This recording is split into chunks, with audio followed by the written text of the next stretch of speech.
So that's a weird little intro thing, isn't it? How are we doing? Happy New Year. I'm back. A bit COVID related, but I was off with COVID if you hadn't heard. And so back on air. And I didn't want to use the blaring music that is often complained about. So I'm going to get a new intro, even if it's the same one, but just sort of tinkered with the old video intro. So found that on Restream. So I'm going to use that weird, spooky UFO-y thing for the next few shows until I get the new one. So, hi, welcome back. How are we doing? It's Jack Chew here, chewing it over. Now, that used to be every day of the midweek in 2021. I'm going to go Mondays and Fridays this year. That's the news. Mondays and Fridays means that I'm going to be able to stay on theme a little more and plan the episodes a bit more carefully. But also just try and find a sweet spot for frequency. You guys have been enjoying these shows and participating really well. It's been absolutely brilliant to chat with you, either those that have come on air, but also those of you that comment and participate as we discuss whatever is topical at the time or important enough to discuss, even if it's not topical. Hi, Philippa. First comment of the year from Philippa. Thank you for joining today. Happy New Year to you too. Really pleased to be back. Can't believe it. It's funny, isn't it? How long until you've got to stop saying Happy New Year? Like, I think it's like first time you see someone in the year, regardless. But certainly for me, saying it today, 17th of Jan, but my first show on air. I recorded a couple of podcasts, as you might have heard, Physio Matters with Joe Turner, which we recorded on, I think it was like New Year's Day. And so, I've been recording some bits, but not doing live streams. So it's really, really good to be back live and broadcasting. As I've just said, for those just tuning in, we'll be coming in Mondays and Fridays rather than Monday to Friday. Might do some, going to have some special episodes every now and again when they crop up. But more generally speaking, I think we generally want to be trying to focus it into those Monday and Friday shows, mainly because we're going to try to structure them a little bit more, where I'm going to present a few, say, slides or graphics or ideas, but also get the being a guest on each week. We always had 2 or 3 guests each week, but now we're going to focus it and also plan it ahead of time so that you can plan your diaries as well. It's one of the things that you guys have requested, really, is that, like, had I have known that so-and-so was on the show today, I'd have blocked it out, or I'd have moved patients around it or booked patients around it. So Philippa has said that she's physiotherapist, Pilates and yoga teacher, gym and spin instructor. Perfect for this show. Absolutely. We'll get stuck into the subject matter very shortly. Just realised that I've not got my little caption up. What we're talking about today, you might have seen in the description, therapy's awkward relationship with fitness. Now, that is not across the board. Like, I want to firstly start out by saying, like, does that title, it's not purposeful clickbait. Like, that is an opinion I hold. I feel like there is an awkward relationship, and it's more awkward than it should be. But I also know that some people, when I was floating this show ahead of time on social media, people were like, what is it? There's nothing awkward. It should be, it's perfect. I think they should be symbiotic. I think they should be in touch more than they are. But I think that there's a few reasons as to why they aren't, and I want to discuss those with you. So the first thing, really, I want to ask you, if you're tuning in live, is, do you think there is an awkward relationship? If so, why?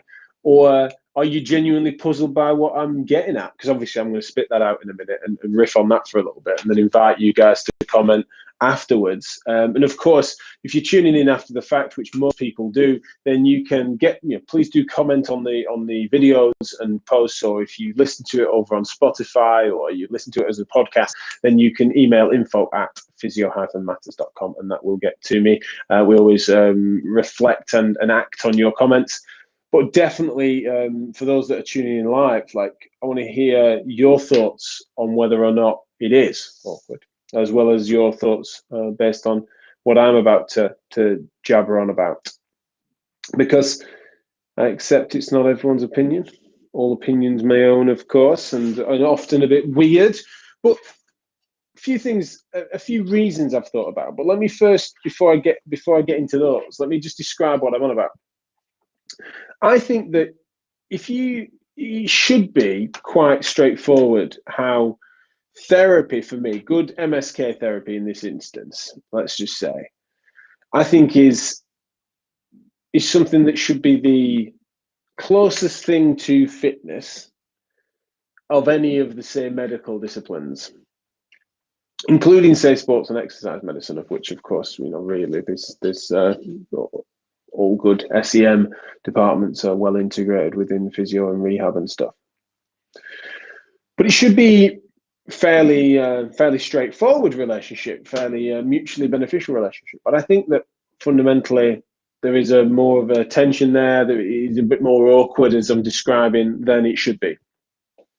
And that awkwardness can manifest in a number of different ways. One being that there's not necessarily natural referral streams between those things. You've got most of the departments of which I've worked in across sectors don't have natural referral streams into fitness services for when they're otherwise well. There are some good examples of it, but fundamentally exercise on referral is something that isn't necessarily prevalent across the board. The ways in which, even if it does, then it's just for entry-level participation. So if it has a link with a local swimming pool, it's for a specific, just for some discount for a few passes, rather than it being with specific personal trainers or coaches or exercise professionals, or feeding a referral into an aqua aerobics class with some guidance as to what they might be working on, which the instructor, when you do it, is always really forthcoming, but it's not a natural thing to happen. Those are the sorts of examples of what could be, and how, for me, it should be like a no-brainer, right? It makes sense for the proliferation of rehab-based evidence that we would naturally find ourselves wanting to link in with fitness facilities. And that would include sports clubs. We always think about gyms and pools, and I've even done that then. I've just gone to like gyms, pools, leisure centres. When it comes to fitness, a lot of people will, try to get fit by way of participating in various different sports and activities that might be associated to clubs. How many physio departments do you know that, apart from those that are associated because one of the physios happens to be in that cycling club, or because one of the physios happens to be in that hockey club? Whilst, of course, that's often a useful bridge, imagine, independent of that, how many physio departments have you worked in whereby they have a network of links across what that area's fitness needs are, how their needs are served? And this is what's interesting, because you'd think that the more that we had, the more that referrals would flow more naturally from those facilities. And then also the way in which communication with coaches, or even just the sort of club's staff in general, would be able to understand what it is we do.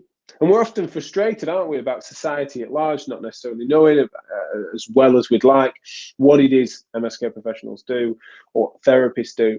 And so one of the ways in which we could just try to change that culture is have those relationships better served. Now, I think there are examples across the board in various different sectors that do it well, but I think in private practice, especially hyper-locally, you often have links, because you're trying to get referrals from them, but you're also trying to get them to return to play at the local rugby club.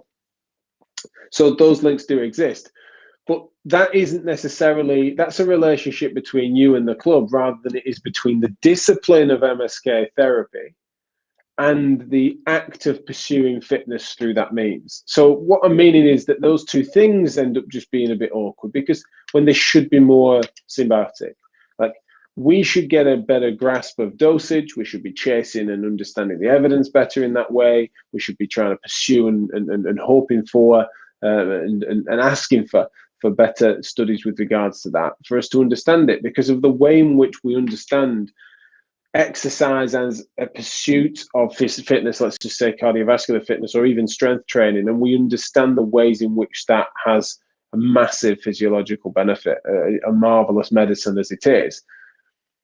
We often aren't at that level when we're trying to get someone better from their pain that's stopping them doing something, often stopping them doing their thing with fitness, right? So our intersection with it is quite different. So I think that's where I start with my reflections on why that might be. But I've also admitted then ahead of time, I think that there is an awkward relationship, and I think it's something that can be improved upon and should be improved upon.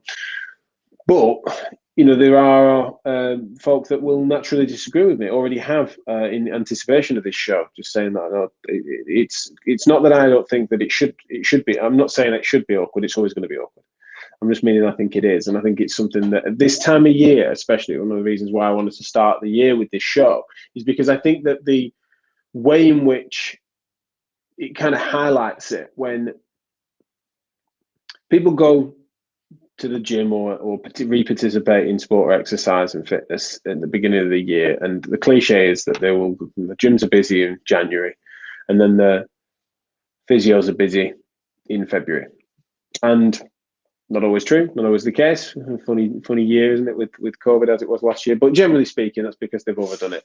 So you think about the way in which if the relationship wasn't awkward and there was a sort of an appropriateness of understanding of how those things might work, or why it is that you might have some breakdown, some injury, your tendons might get grumpy if you overdo it, or you re-engage into a fitness activity that's dangerous, and you might even get a more acute injury, then I just think that the awkwardness, I think, is highlighted by the fact that is just an age-old mistake that gets made, and that culturally we've not changed people's understanding, and the relationship should be so straightforward that it's just that you've got physios in leisure centres and you've got exercise professionals in physio centres, and it's just that's the nature of it, and that those things aren't seen as so separate. So why do I think that might be? And I've got a few theories, few reasons I wanted to float with you. One is that I think that rehab is so often, when we're thinking about exercise-based modalities, for want of a better term, or using graded exposure to functional activity, is often an exercise. Your physio exercises, your rehab exercises, call it what you will, right? That's a delivered style of therapy. What I would say is that I think the dosage ends up being so much lower than what would be constituted a build for fitness, that's an age-old thing, right? You've got knee rolls, pelvic tilts, and a version of a sit to stand that then might be given out. Obviously, I'm stereotyping, but if they're given out and do your 3 sets of 10 twice a day, a few days a week, it's not going to be the pursuit of fitness in any really meaningful way. And so there's almost that even the exercise components of what MSK therapy ends up not really, to the patient at least, not feeling like it's in pursuit of fitness, or they're not necessarily joining the dots, and the therapists aren't in the classic sense. And I think that plays a part. It's not the only thing. A second one is that we've got a funny thing where we have a love-hate relationship with sport. Often many of us in MSK are sporty. But it's just that especially think about the age-old myths and misconceptions that can exist in our discipline.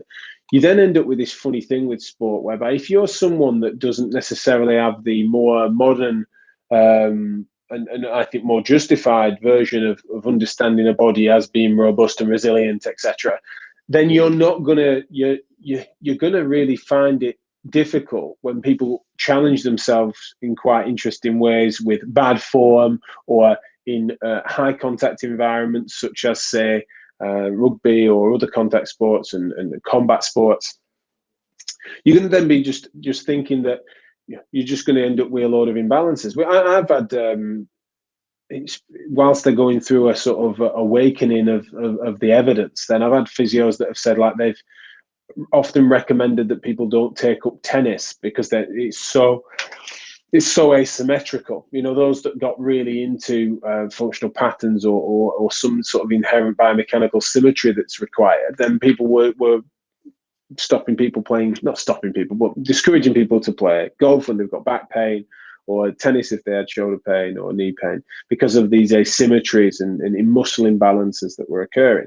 And so, while it's not the modern way of doing it, and not a sensible way of thinking, in my opinion, you can so imagine, though, that then if we're having that funny relationship with sport, or interesting and exciting things that people want to do with their bodies in the pursuit of fitness, and then you think about what gym activities then have become popular with regards to, say, body pump classes or CrossFit and things like that, then whilst we've got a chunk of people in the therapy game that think like that or feel like that or were taught that way, even if they're coming out the other side of it, then no wonder the inherent pursuit of fitness as a means of improving health, which should, as I've just said, be right at the center of the bullseye for most of us, ends up being a bit difficult because people are thinking that there needs to be a really specific assessment and then a prescription that's really careful for what someone should do to go and pursue fitness, depending on what their particular aches, illnesses, and ailments are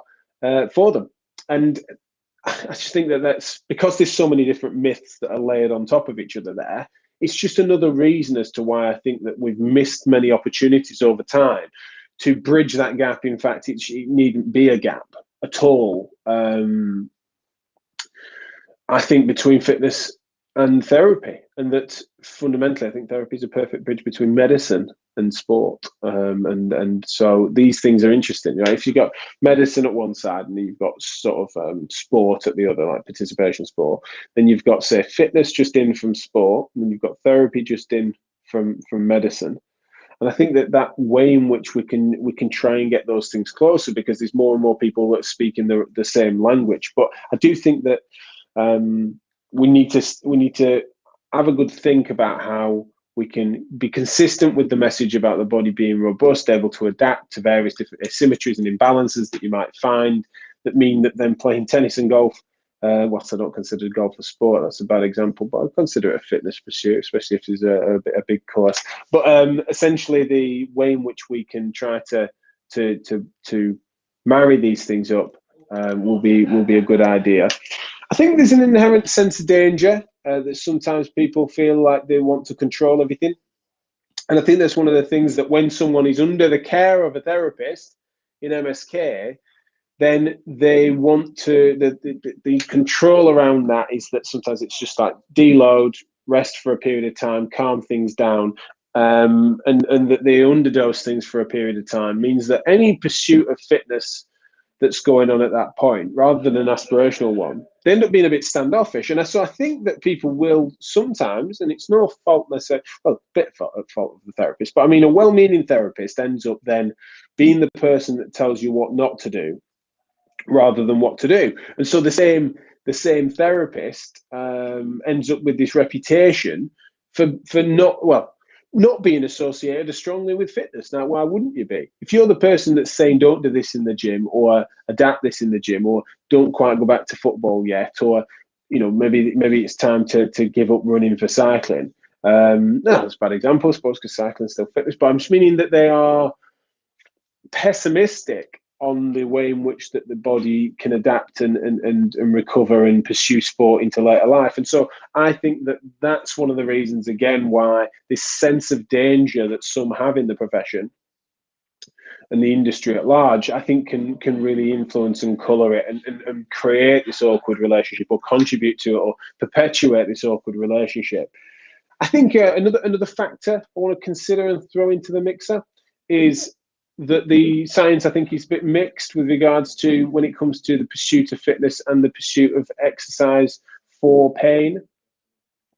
I think that's one of the things that we all like to I'm someone, by the way, very rehab-centric therapist who's using exercise and active modalities as a main course of treatment for MSK conditions when I see them. So I'm not saying this as a pessimist. I'm someone that I feel like I'm well justified in doing it, but I have been disappointed and continue to be disappointed about the fact that then no matter how we control these studies, no matter how we look at them, whilst exercise is good for health, exercise for pain, I think is something that unfortunately is shown wanting. I think it looks promising and is much more justified than many other modalities that are used. And there's other secondary benefits, but you can't just leverage the secondary benefits when someone's coming to you saying, I want to get this pain, I want to improve this pain, and I want to do this thing that I can't do now without pain. Then fundamentally, you want to be also trying to use modalities that are then going to be working on the primary thing that you're being asked to. And I think that's one of the things that makes it frustrating, is that I think if you found a sweet spot for dosage and that just had a really marvelous medicine style effect on your patients, then we'd just be tripling down on it. But instead, we still end up in this really difficult spot where we've got some good ideas and good mechanistic principles, and we're definitely improving. And I think that pursuing a graded exposure and functional approach to trying to rehabilitate people as they pursue being able to do stuff with their body again, with or without pain, I certainly think is great, and something that I'll always be trying to promote. But it's just that compared to if the pursuit of fitness and exercise in rehab terms with the right dosage was then something that had a really strong link within the the science, just nothing but equivocally supported that over time, I think we'd just end up with this really, it would bridge the gap more naturally. We would move away from tinkering and experimenting on everything, and be more confident in pursuing that line of inquiry, and therefore people would just make MSK therapies more synonymous with fitness and sport and exercise. I think it'd be more obvious, whereas instead we're still the healers. And I understand why, and I think one of the reasons why is because it's a hell of an awkward one with regards to what the evidence is suggesting. And that brings me to my final point really on this, is that with the unknowns that exist, it can be really frustrating, I think, for people to really wonder what are the upsides, for people to pursue fitness. And I think that there's also this sense of judgment that can occur, whereby people are often not knowing as to what they should do with themselves, or, well, it hurts when I do that, when I pursue fitness. So one of the things I've just taken it easy on my body can't handle it. And there's so many unknowns as to what we should do in those situations, that then again, therapy and therapists, therapy as an industry, and then therapists as individuals, we don't always lean into that because it's so awkward. And that's probably one of the things that's perpetuating, that's the A word again, is perpetuating that sense of it. So, for example, when someone says something like that, like, it hurts to do it, therefore I've avoided doing it. I used to go to the gym, I used to go for a run, and it hurts too much to do it. And so that's why I've backed off doing it. And so here I am. And sometimes by that point, they're not saying I want to get back to running or the gym. They're just saying that, I can't get on enough and sit on the bus for long periods of time because it starts hurting. Now, we all have our own lines that we have for stuff like that, right? You might always be screaming at the telly and saying, well, this is why I've deconditioned, and now even everyday life is aggravating things. Completely get it, and obviously I've got my own sort of ways of pursuing that. But again, when you think about how that atmosphere, that sense, which is a very common cultural trope, where they're protecting themselves away from it, when there are so many conflicting pieces of information, when there are different therapists that would give them different advice in that situation, when there are some people that would just double down on and support that and say, no, good idea, you need to take it easy and start really slow. You need to just do these really simple, basic mat-based exercises before you can pursue anything else. And so fitness is a long way away for you. When there's such variety and so many unknowns as to how we tackle that, then that is another reason as to why therapy and fitness end up being separate. More separate, I would argue, than they should be. No, I don't think they are inherently, and I don't think they should be forever. And I think that we can work on this stuff. But I've given a few ideas as to why it might be, in my opinion, and what, especially this time of year when people are trying to re-engage with active habits and New Year's resolutions and stuff like that, I think we need to really grapple with it. What can we do to improve that situation? I think there's a lot we can do, and I think that there's a lot we can do to try and change perception culturally. I want to ask you then what I said at the start. Do you think that therapy does have an awkward relationship with fitness? If so, why? What are your thoughts on my reasons? As I say, if you're tuning in live, then do pop your comments in the chat. I'd love to hear from you in this first show of the year. Happy New Year if you're just tuning in. If you're tuning in after the fact, then please do post your comments. We'll always get to them. As well as then, if you're listening on audio, then do email us info@physio-matters.com to join the conversation.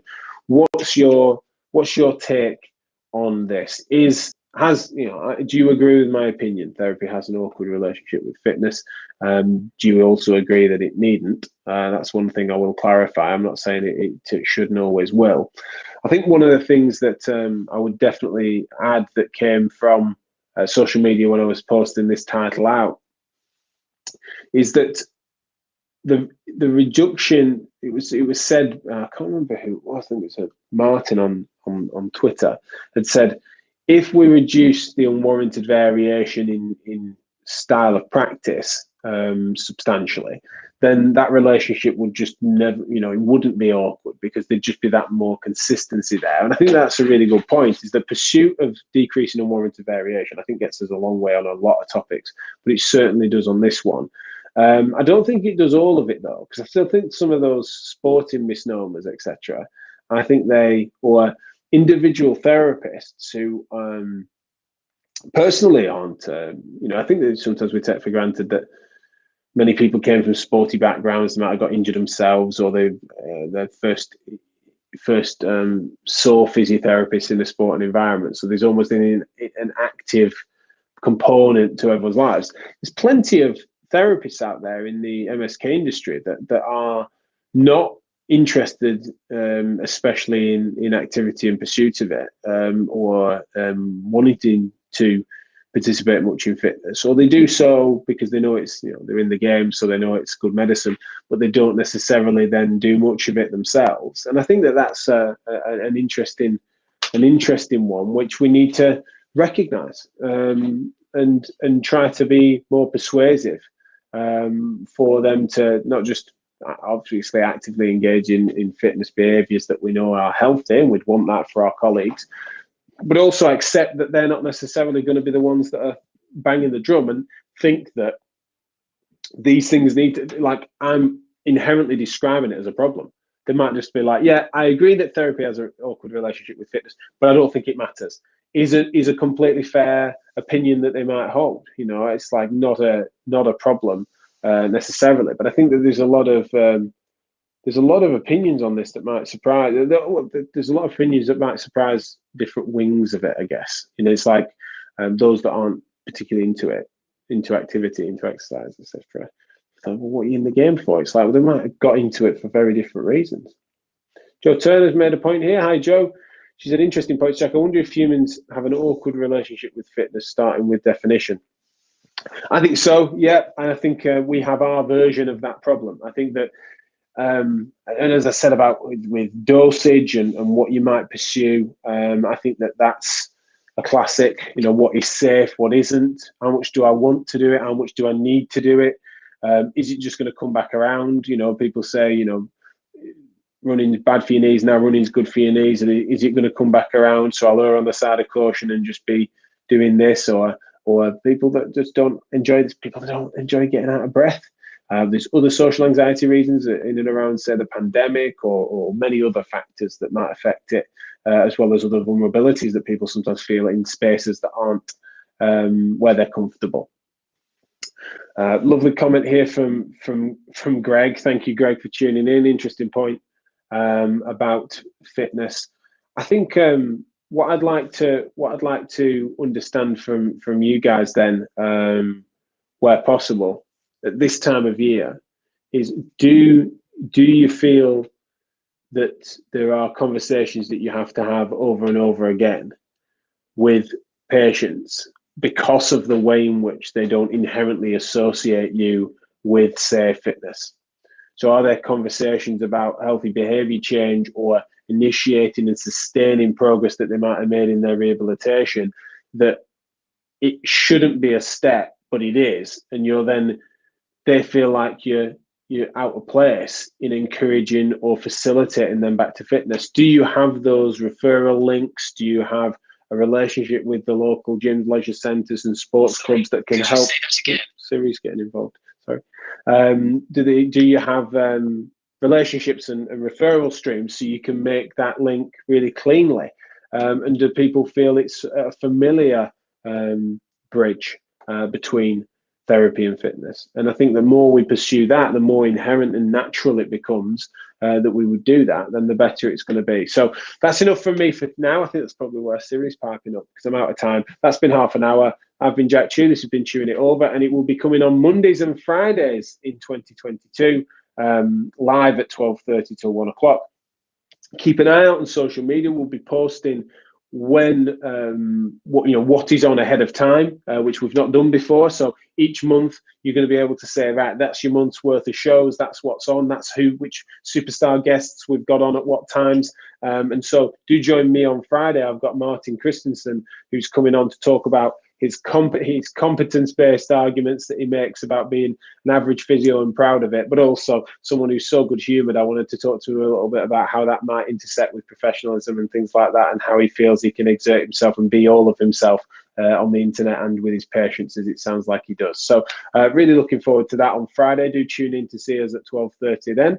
And welcome back. Happy New Year. Thank you for joining, and do let us know, info@physio-matters.com if you're listening after the fact and want to get involved in the chat, and let us know if you fancy any particular topics or guests. This show is here for you. All right then, bye for now.